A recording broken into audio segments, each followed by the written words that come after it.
Saving more from tax credits than you actually paid in taxes sounds like a glitch in the matrix, but it's completely legal and more people are pulling it off than you'd think. We're talking about walking into tax season owing money and walking out with the government essentially cutting you a check. Let's talk about how that actually happens. The secret lives in the difference between a tax deduction and a tax credit, and most people have no idea these are two completely different animals. A deduction shrinks the income you're taxed on, but a credit punches the actual tax bill directly in the face, dollar for dollar, sometimes even past zero. The first heavy hitter is the earned income tax credit. And if you're a working household with kids, this one can be worth up to $7,430 depending on how many children you have. It's refundable, meaning if the credit exceeds what you owe, the IRS literally sends you the difference. Yes, a check from the government to you. Then there's the child tax credit, which gives you up to $2,000 per qualifying child.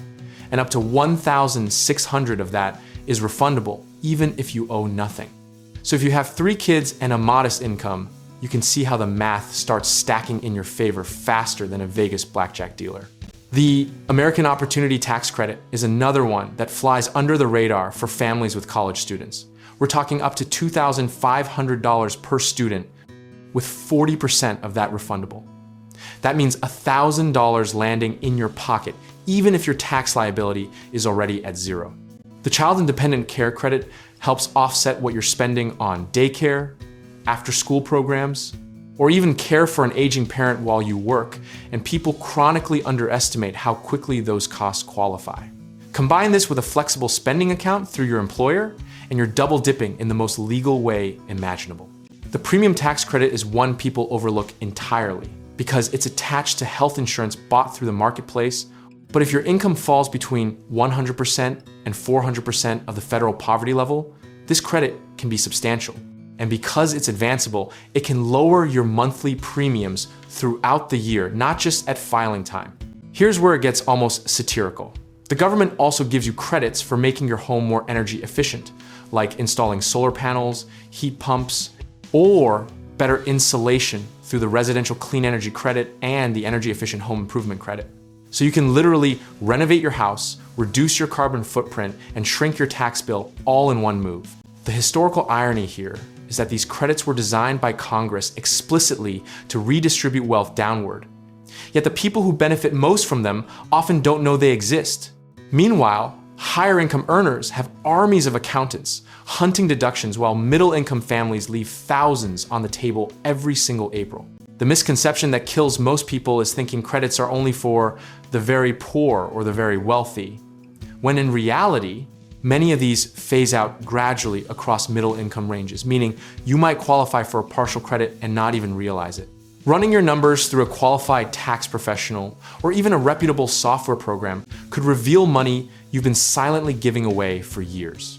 The lesson history keeps trying to teach us is that tax strategy isn't just for corporations and billionaires, it's a system with rules, and the rules reward people who learn them. Think of the tax code less like a punishment and more like a video game, where certain combinations unlock rewards most players never discover. The practical takeaway is simple. Before you file, build a checklist of every credit you might qualify for, run scenarios, and don't assume your situation is too complicated or too simple to benefit. Discipline in documentation and process keeping receipts, tracking expenses, logging dependent care costs is what separates people who find money in tax season from people who just hope for the best. At the end of the day, the tax code is essentially a negotiation between you and the government, and most people show up to that negotiation without reading the terms. Knowing your credits, sizing your strategy, and staying consistent year over year is how ordinary households build extraordinary financial leverage over time. You don't have to be a tax attorney to make this work. You just have to be willing to ask the right questions and follow the process without panic or procrastination. Whether you owe or you're owed, the outcome matters far less than the habit of showing up prepared, informed, and unemotional about the numbers. And if this kind of financial strategy has you thinking bigger about investing, building, or buying, check out our links in the description below, where we can help you get started in real estate investing, connect you with home contracting work, and find the right lenders for your next move.